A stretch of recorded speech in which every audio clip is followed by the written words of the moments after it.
Earlier we talked about options pricing, derivatives pricing. We got some ideas of a major topic in computational finance. Before that, we looked at portfolio optimization, which is another major topic in this area.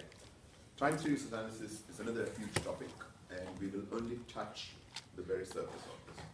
But at the very least, we will learn one very powerful tool that hopefully you will see in other places where life might become good. So what I intend doing today is not to formally derive the common filter, but show you the structure of it in relation to the coursework that you're doing now, or the assignment that you're doing now, and derive formally a closely related algorithm known as recursive least squares algorithm, and see the parallels between that and what's new in the common filter that's not in the recursive least squares algorithm. Okay, so that will kind of limit myself to what I can write on the board and not bore you too much with formal derivations. What's important is to appreciate what the structure of these things is and how to use it cleverly. Okay?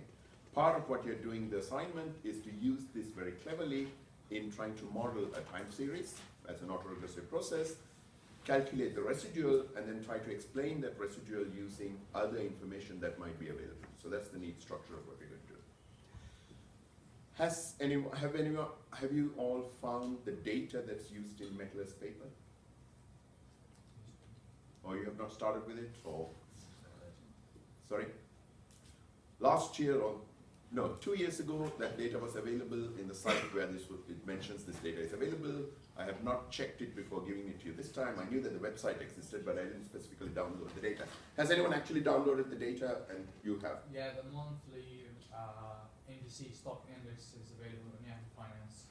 The stock index is available in many places. I'm talking about the related data with which you explain the residual, like unemployment figures and price per earnings and so on. This exists or not?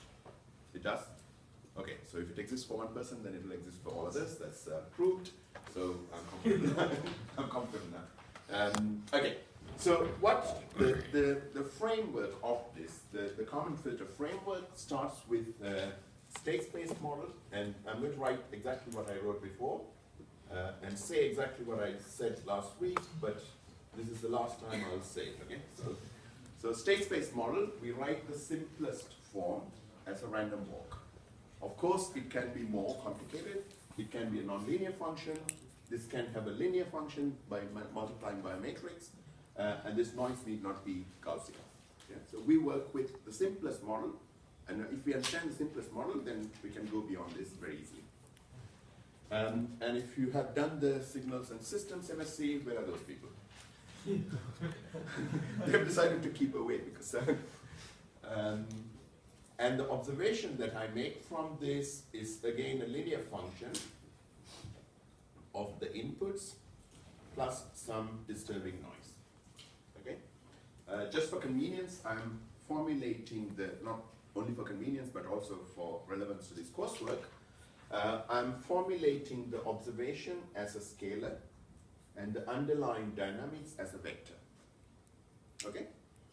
In this particular task that you are doing, as opposed to the use of this in, say, control systems or something like that, what we are trying to do is to estimate parameters of a model. Okay? And your model is an autoregressive model, and the unknown states are the parameters of the model. Okay? So this theta in our formulation that we are discussing contains weights of the past samples. Yeah.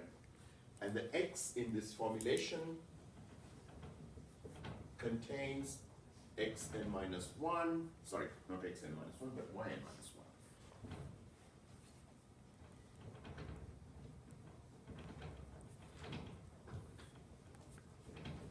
Yeah?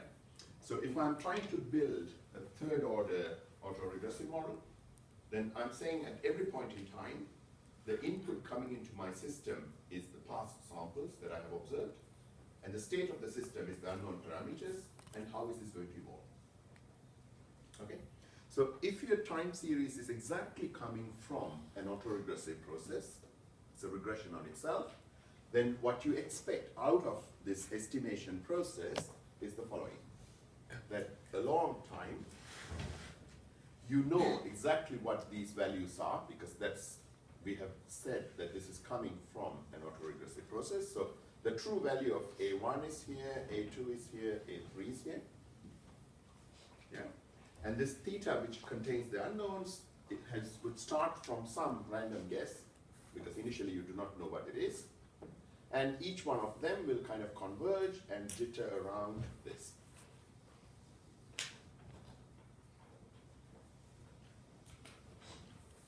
Yeah, that's the kind of expected results if the data is truly coming from an autoregressive process.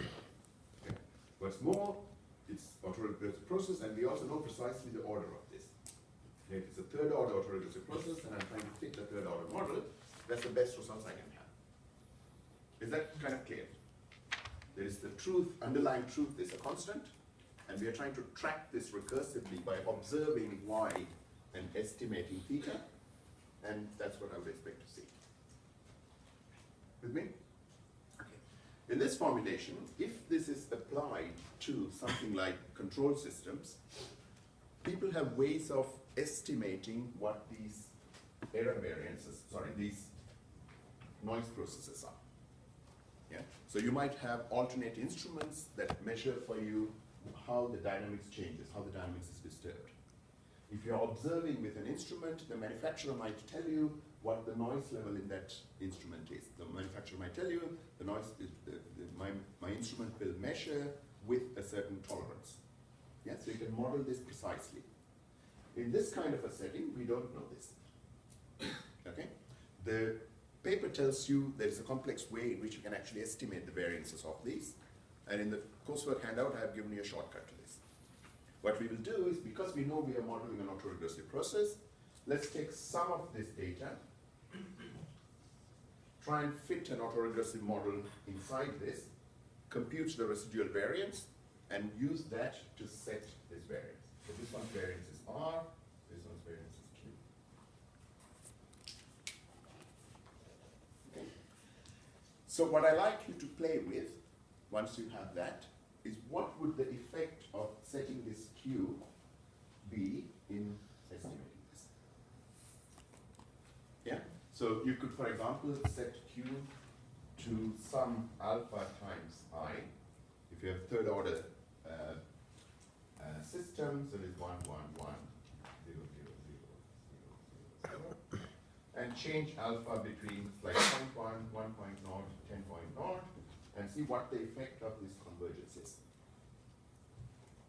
Yeah?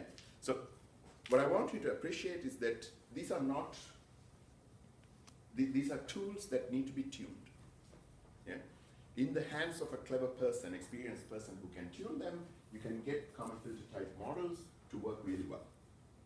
Yeah? But there isn't a formal basic answer to say, oh, you should set this to a particular value. Yeah? What you will observe is if you set this to a very high value, the convergence may be very slow. Yeah? If you set this to a tiny value, you might converge very fast, but you will oscillate about this answer a lot. Very, very similar to when you have done gradient descent with a user-chosen step size. Yeah? You chose a small step size, it took a long time to converge. You take a very large step size, then it could overshoot the solution and oscillate about it. Yeah, so you will be able to appreciate that kind of thing in tuning these hyperparameters. Yeah, so in modeling, I used that word accidentally, but it's worth mentioning that those are parameters in my model. I'm trying to estimate parameters. There is a slightly higher level thing, which are called hyperparameters in this. Yeah, and those are things that a user has to tune to get a model to work in a practical application. Okay? Now, with that, we wrote, sorry, yeah. To estimate those hyperparameters, you said we're supposed to fit a model and get some residual, right? Yeah. But I mean, like, what does the residual look like? I mean, and So right, so the residual is if you had a sigma, is your S&P index, you fit a third order model during this data. Yeah, you can solve it in closed form. because autoregression gives you the pseudo inverse that I'll write in a minute. Yeah. Okay, so you solve it in closed form, then you predict the next sample from past previous three samples, compute the error. Okay. If you compute the error, that error is going to look a noise like that. Correct? Yeah. And this has a variance. Right. Yeah, so that variance is a residual noise that you have. Okay. You can use that to set R. Okay. So, Just yeah, R. that's R, and then play around with Q. Alright. In reality, I mean, if you look up the books, it's the Q to R ratio that determines the tracking behavior. There's a formal answer to this. Okay, so I'm trying to tell you to fix one and play with the other. Alright. Okay. Okay, so in that setting, we saw that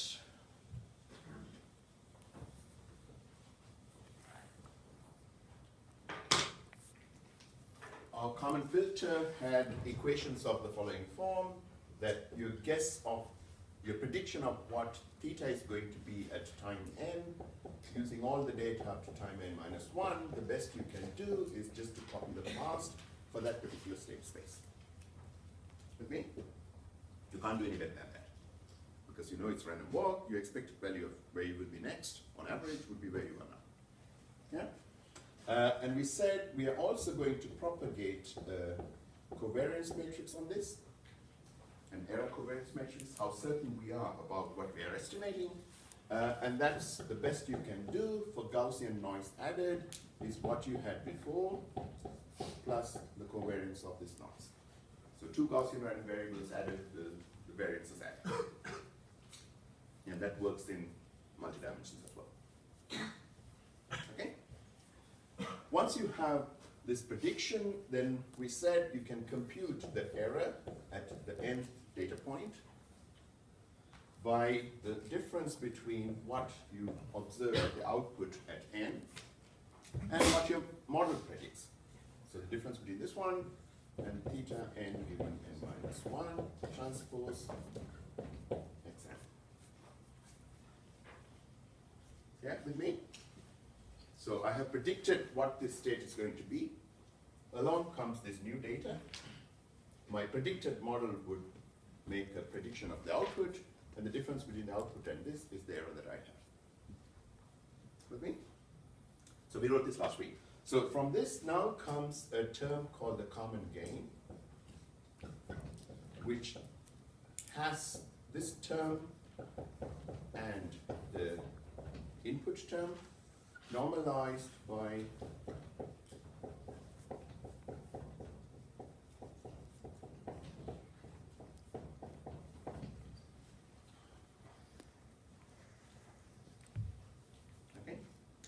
at this point, we can already start interpreting what we see. Suppose your measurement, your instrument that you have is very noisy. Yeah? That the manufacturer has told you, you are measuring my observation with this instrument, it's a very, very noisy instrument. So R is very high. So if R is very high, this gain is going to be very low. Yeah? So what that means is next time you see a sample, a new data point, the adaptation that you do should be scaled down because you're uncertain about the effect of that noise. So it's that kind of interpretation that you should develop rather than be just scared by the algebra. Yeah? Okay. So then we said the adaptation or the update we would do to theta is going to be, what was that? Theta n given n minus 1 plus the common gain times the error. So that is very similar to any adaptive algorithm, where new estimate is old estimate plus something times the error. And this something in this case is known precisely. It's coming from this one, which has the noise levels and the propagating covariance matrix sitting in. Okay?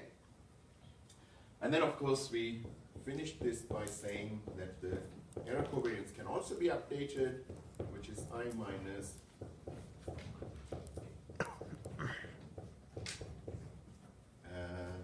what you had before.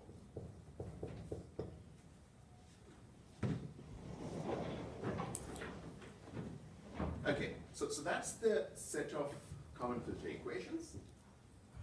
Let's step back and do linear regression recursively again. Try and derive a recursive algorithm to do linear regression and relate that to what we see on the board here. Okay, hopefully that will give you some insight into what's going on here. Okay, that derivation is a little bit algebra, but I think we're not going to be that scared of this because we have the signals and systems students here. No, there's only one person here, right? The way I lost them is just amazing. There are 8 students from that class who are taking this course. 7 of them have disappeared. And you're the only brave person here, right? So you will tell me. Okay, so when we did linear regression,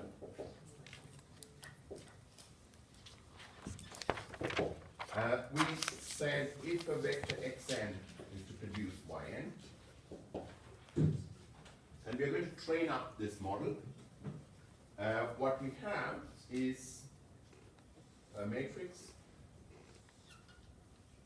whose rows are x and transpose. I'm always going to pretend or define myself, discipline myself, my vectors are vertical. Okay? So if I write a row, I'm going to put a transpose there. Okay? So that's my data. And I'm going to have to multiply this by theta, and this is going to give me all the outputs, which I'm going to call vector y. Okay, I've got to be a little bit careful with notation here, because otherwise I will never be able to derive this. Yeah, so now what's the dimensions of this one?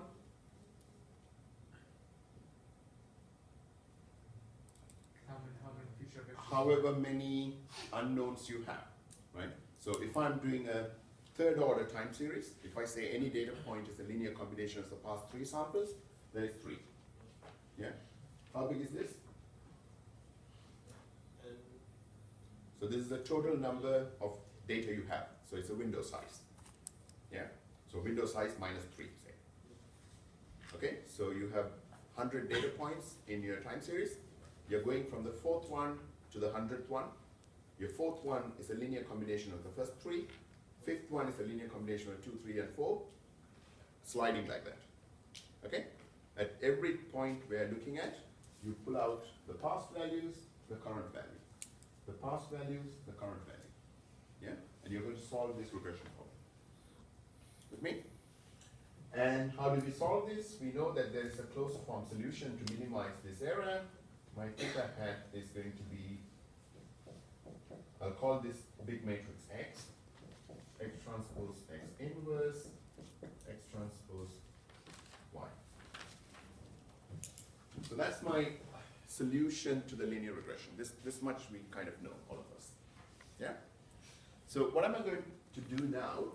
I'm going to write this theta hat estimated from n-1 data. Suppose I have seen up to data n-1, and I have already estimated theta at n-1 using all the n-1 data. And along comes the new data. I'm going to update this to get theta hat n. And how might I do this? This is the problem. So that's going to be the derivation of an adaptive algorithm, which I'm going to very bravely do right in front of you. I have a few more things here to do this. I'm going to call capital X n minus 1 and xn. So in place of this matrix, if this matrix is written out in terms of the first n-1 data points, I'm going to call it xn minus 1. And then the next data point comes, this matrix will grow, and I'm going to call it xn. Okay? So you will permit me to draw this picture. I draw a line here, I write xn here, I write xn transpose here, I write theta here, and I write yn here, and small yn here. So this picture is the core to what we are going to do. What this picture says is I can solve a regression problem with, sorry, That's n minus 1. Yeah? Spotted that? So I can solve the regression problem with n minus 1 data. Yeah? If I solved it at that level, I get this theta hat n minus 1. Yeah? And then comes one more data point, one input and one output, and this at time n, and that will be this row gets added, and then a little number gets added here. Okay? What about y? Sorry? Y, is it y n minus 1? Correct. Good one. So that's y n minus 1. First product. So x and y up to time n minus 1. I can solve this. Along comes the nth data, the matrix grows, the vector grows. I can still solve that. Okay? But I don't want to repeatedly solve this. I want to derive an adaptive way of doing that. Is that clear, what I'm trying to do? Because if it's clear, then we can do it immediately. Yeah? Given I have this as my estimating equation, pseudo inverse, I can say if I do this from n minus 1 data, then my theta hat with n minus 1 is going to be in my notation xn minus 1 transpose, xn minus 1 inverse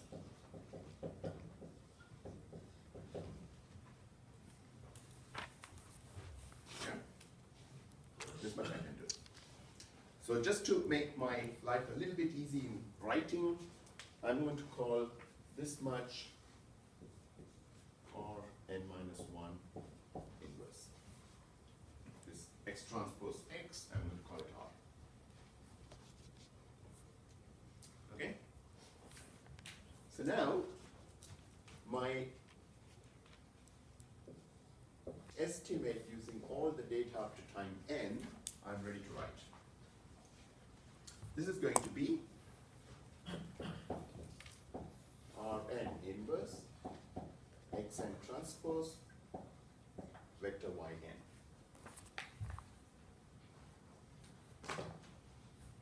Clear? And I told you 2 weeks ago, and I'm sure you will remember this, this Rn can be written as Rn minus 1 plus y dot x. Yn transpose. It's a rank 1 update.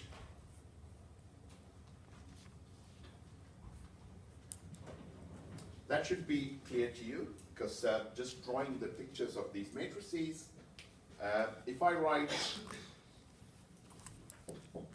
xn transpose, it's going to look like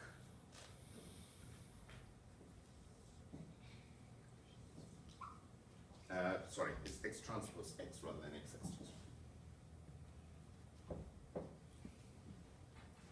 Okay. You guys are in a very powerful position than I am. It's much easier to see something going wrong from where you're sitting than where I'm standing, okay? So if I get things wrong, it's your responsibility. How about that? Yeah. So the bigger matrix of x minus n, the last element is not a vector, is This one? This one? no, in the matrix notation. In the matrix, this is not a vector, this is a number. Yeah, the other x is written as a vector. So That's written as a vector transpose because that's a row. I see. Correct? Yeah. So every time you have a new data, you're adding a row to this matrix and a number here. Right? And I'm making a difference between when I write yn and yn with a line underneath. When I write yn, that's just the n observation. When I write as yn with the bar as a vector, it's all the data up to time n. Correct? Okay. So if I write the product of these two matrices, you can visualize that as this one. So here is xn minus 1, and here is xn. Here is here is xn minus 1, here is xn transpose. Correct? So you have this matrix, data matrix. It keeps growing as data arrives. We are going to transpose this and multiply this. Yeah? So this transpose will look like that. Whatever we have seen up to time n minus 1 will remain the same. At time n, something has come in, staying here. That's the same guy who was here. Correct? So if you multiply this by this, you can see these with these partition matrices as two matrices sitting next to each other. This one multiplies this one multiplies that. Yeah? Have I got x and y wrong here somewhere? What have I done here? That's x, right?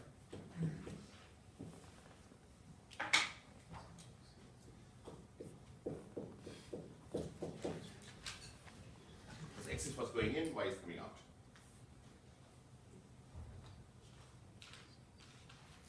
You guys with me? Yeah. So Rn has one more row than Rn minus 1. No. In the X space, we have rows. When you multiply out this matrix, this R is going to be, if you have a third order model, 3 by 3. Yeah? Whether you compute that from n minus 1 data or n data, the matrix transpose times itself, the dimensions will be the same as the number of unknowns. Times. With me? Okay. So if we accept this, I will run into trouble if there are any errors here, okay? When I write the rest. So just alert me. So we are going to write that top line there, which is theta at, let me give myself a little bit more space. Theta using n samples is going to be Rn inverse, Xn transpose, Yn. Okay? And because Rn is of this form, yeah, if the inverse of Rn minus 1 is already known, then I told you that there is a thing called matrix inversion lemma that enables me to write Rn minus 1 inverse minus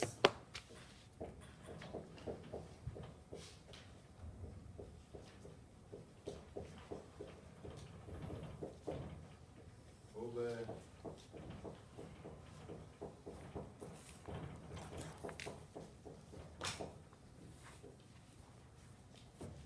so that much is the inverse of the matrix with n data written based on the inverse of the matrix computed from n minus 1 data without doing a further inverse. Yeah, and that's what the core is. That's what makes this whole thing tick. Okay? And then we have the same thing, Xn transpose Yn.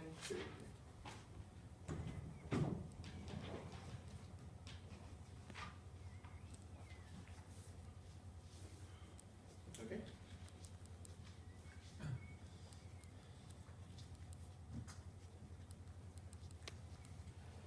Can I write this much in terms of Xn minus 1 and Yn minus 1? If I can do that, when I multiply these things inside, I will have the luxury of having Xn minus 1, Yn minus 1, Rn minus 1, from which I might be able to pull out theta hat n minus 1. This is the kind of thought process that goes now. Yeah? Because I'm aiming for an algorithm which has the form theta hat using n is going to be theta hat using n minus 1 plus something. I'm looking for adaptive algorithms. Yeah? My adaptive algorithms are of the form, my current estimate is my past estimate plus something times the error. That's what I'm looking for. Yeah? And I can look at this expression and say, can I pull out something like this? I may be able to do this if I reduce this in terms of n minus 1, then terms like this one multiplying xn minus 1 times yn minus 1, I may be able to pull this out. Okay? So what would this be? This is xn transpose, so that's going to have xn minus 1, xn in my partition notation. This yn is yn minus 1 and yn the number. Yeah. All that's happening is as data arrives, the matrix that I'm inverting to solve for my estimate just keeps growing. Yeah? I look at what happens at time n, and I ask the question, how can I derive what happens at time n from what happened at time n minus 1? Yeah? This is the structure. So this term is looking like this, and if I multiply this out, I will have xn minus 1 yn minus 1 plus xn yn. So that's what this much is going to be.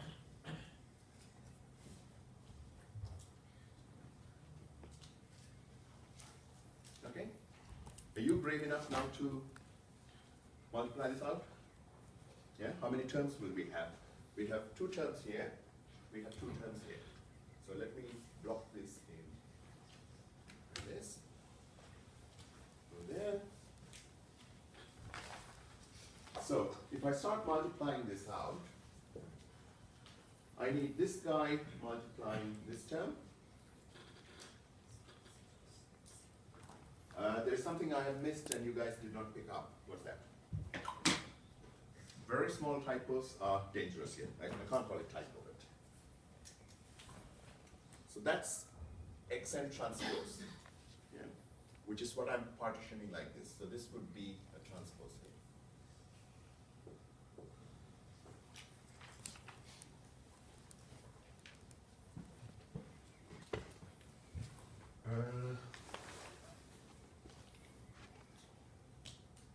Yeah. If I miss it, then error recovery is almost impossible. Okay, so now I have 2 terms here, 2 terms here, I can multiply these out, and the very first term I will have is Rn minus 1 inverse, xn minus 1 transpose, yn minus 1. Agree?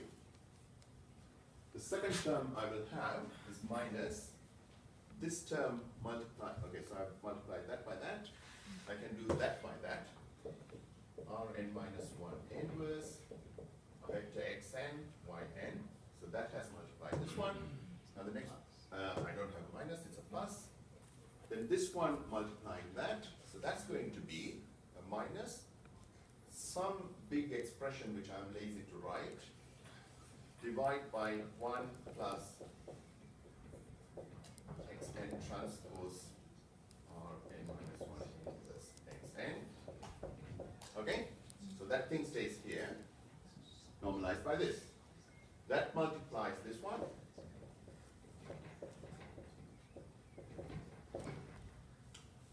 And then this one multiplying the next one. So that would be again a minus. The expression I'm lazy to write, divide by 1 plus, let me be lazy to write the next one as well, times x. Sorry? You don't like my laziness? xn, yn.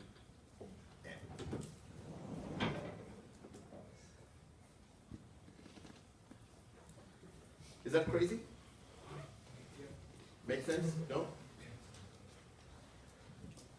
All I have done is I've expanded out that one into 2 terms. I've expanded out this one into 2 terms. So something plus something, something plus something, you multiply out, you get 4 terms. Full stop. Yeah? And you will forgive my laziness for not filling these in.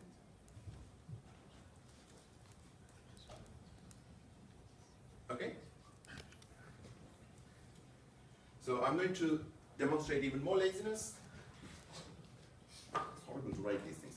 So we can now say, we know what this is.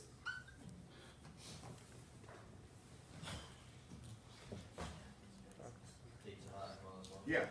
This is my estimate of theta using all the data up to time n minus 1. Okay. And then I will have 3 terms. This one, this one, this one. And I need to fiddle with these 3 terms to do something with this.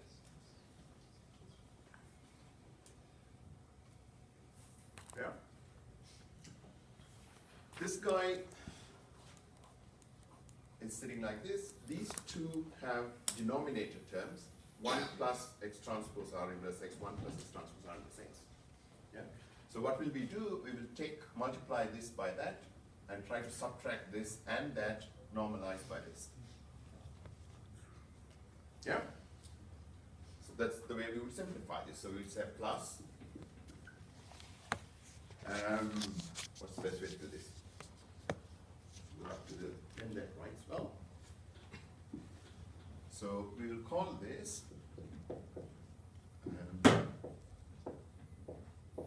theta hat estimated from n minus 1 plus, I'll have a long expression here for you in which the denominator would be 1 plus a term I'm lazy to write. Yeah? And then above this we will have this term multiplying this, take away that term, take away this term. Yeah?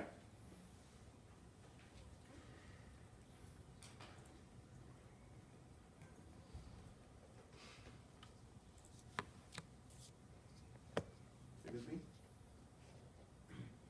Anybody objects to this so far? It will turn out that when you do that, some of these terms will cancel out. Yeah. And can I leave it with you to enjoy the weekend and produce a result? No? Or do you want me to do this on Monday for you? Or do you want me to do this now? Do you not believe that it is possible that, are you happy with the first term? Yeah? So the first term becomes this one. Yeah? Are you happy with this statement that when I have got all these expressions, these terms, I will have a denominator which is 1 plus this, which is this guys. Yeah? And in the numerator, I will have this term multiplying these 2, so there will be 2 terms in that. Take away this term, take away that term. Is that something that's clear? Yeah, that's the only way it can be. I'm just manipulating algebra. Yeah? And I think you should do this instead of me. And see which cancels, what terms cancel. And whatever terms cancel, we will end up with, there's enough time to do this actually. Okay, I'm going to try and do this and you guys can help me. Okay?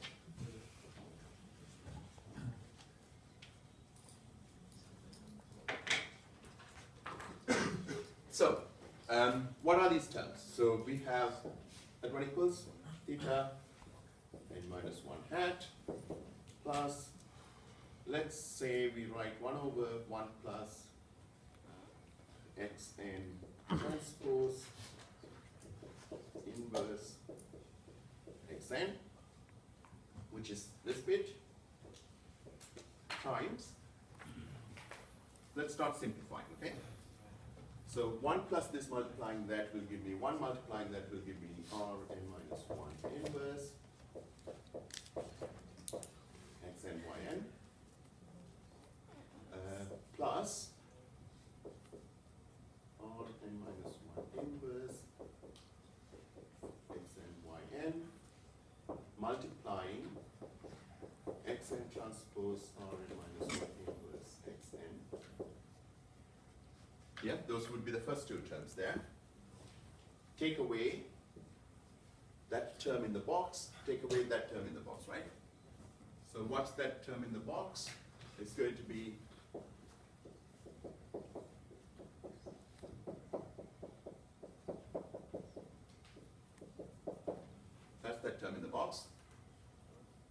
what's the term in the next box?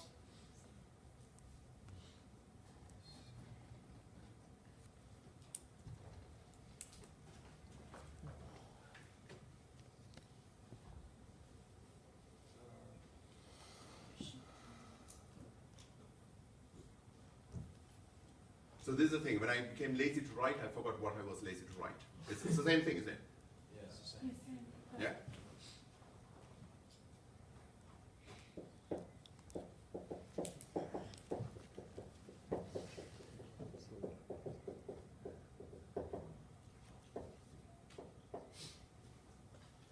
But that does not look right, because two of those terms should cancel.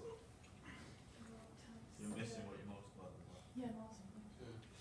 Sorry? So where you've got the two boxes, you Yeah. get x and y at the end as well, you have multiplied into. Your very last term. I have to multiply. Yeah, Yeah. correct, yes, absolutely, yes. So, this should end with x and y n, correct? And The previous before, one the is being previous- multiplied by x n minus 1. The previous one will have, yep, correct. So we'll shorten this.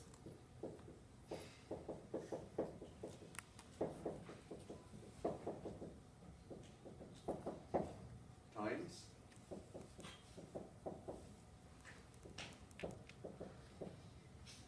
Correct now? We got all of them? Now is there something that might cancel?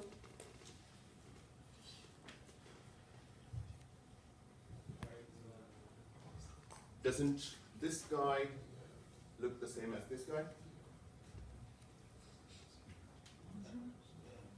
Yeah? Apart from the fact that this yn is sitting here and here is sitting in the middle. But it's a scalar, I can put it out anywhere. Yeah. So what is the order of the, Sorry? what is the order of the three things you've written there? 'Cause there's the bit at the top. Right, so these two terms come from this denominator term multiplying that guy. Okay, Yeah? Correct? yeah. And then this denominator is now common for this one, and that one. So I have pulled it out and written it here, separated it out. So when I separate that out, then in the numerator I'm going to have four terms. Two coming from the denominator multiplying this guy, and the other two coming from those two terms separated. With me? So now I have the happy experience, I can cut this off. Okay? So now life gets interesting, so I can write this. Oh, this pen is on there. Theta n minus 1 hat plus 1 over 1 plus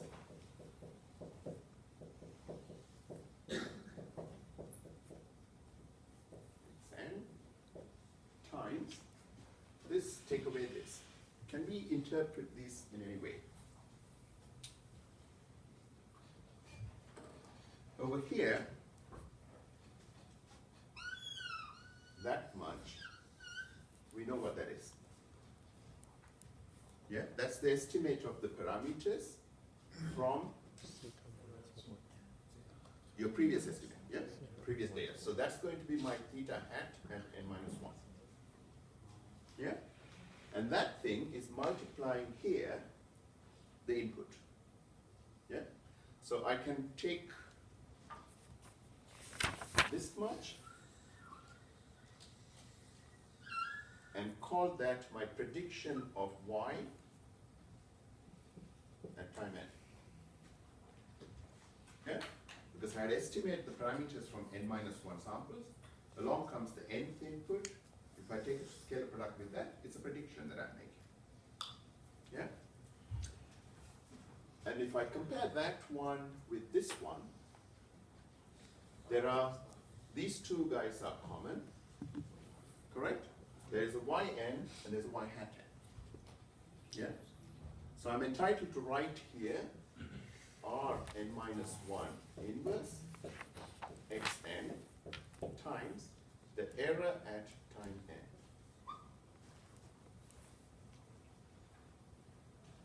The error resulting from my prediction using all the parameters up to time n minus 1.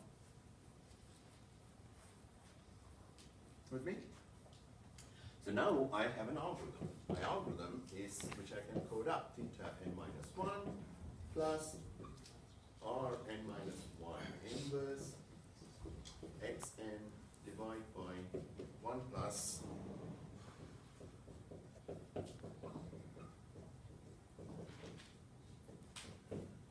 times error.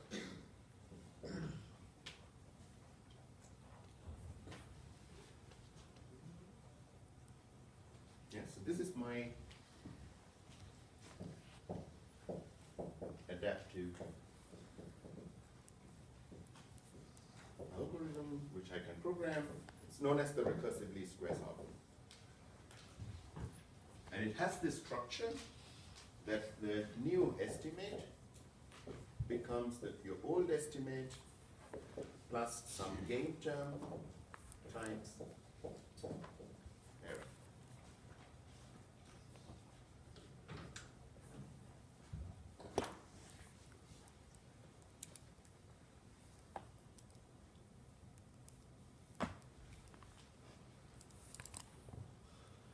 Okay? So when you did gradient descent in the past, you had a sequence of gradient computations. You had your next estimate is current estimate plus some constant times gradient. Yeah, you had that kind of update, you remember. Here, that gain term is given to me by all this formulae. Yeah, I don't have to adapt, I don't have to guess the gain term, that's given to me currently. We can now relate what we have to what's in the common filter.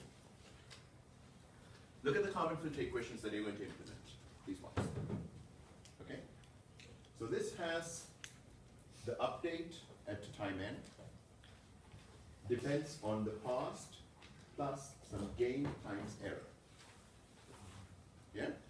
That is exactly the same as this one, except for the fact that this gain term also includes the noise in the measurement. You know, your instrument noise goes into this derivation. Okay? There is a P term, update term, where, oh no, sorry, the common gain term. So the common gain term is the uncertainty times input normalized by this. We have exactly the same thing here, uncertainty times input normalized by this. Yeah? Can you show that this is similar? Where do we have common gain times x transpose in deriving this?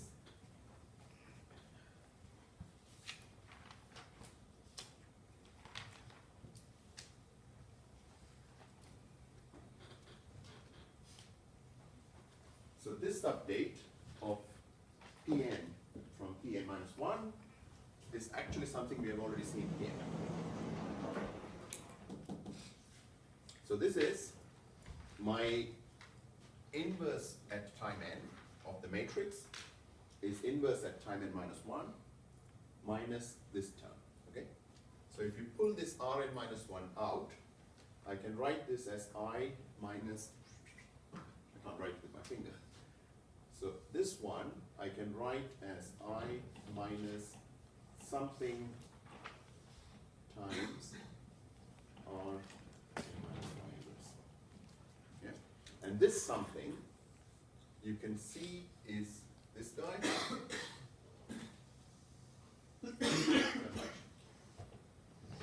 And that much will have precisely the same structure as the common gain times xn transpose. So we have an xn transpose here, and everything other than that is the equivalent of common gain. Okay? So let's not worry too much about this, we have run out of time. But what's important for you is that it is possible to derive precisely algorithms of this form. Yeah? And you can implement them and recursively estimate the parameters as data comes one at a time. And as data comes one at a time, you don't have to retrain the whole model, you just adapt. And in this adaptation process, this common filter you're implementing allows you to include the noise terms as you go along. That's what's you have more in what you are doing now than what you can formally derive here. Okay? So I think I'm going to stop at this because I think we are sufficiently tired. We have learned quite a lot in this course. I think Monday in the lab, I'll talk a little bit about stochastic volatility models, but I don't want to go deep into that.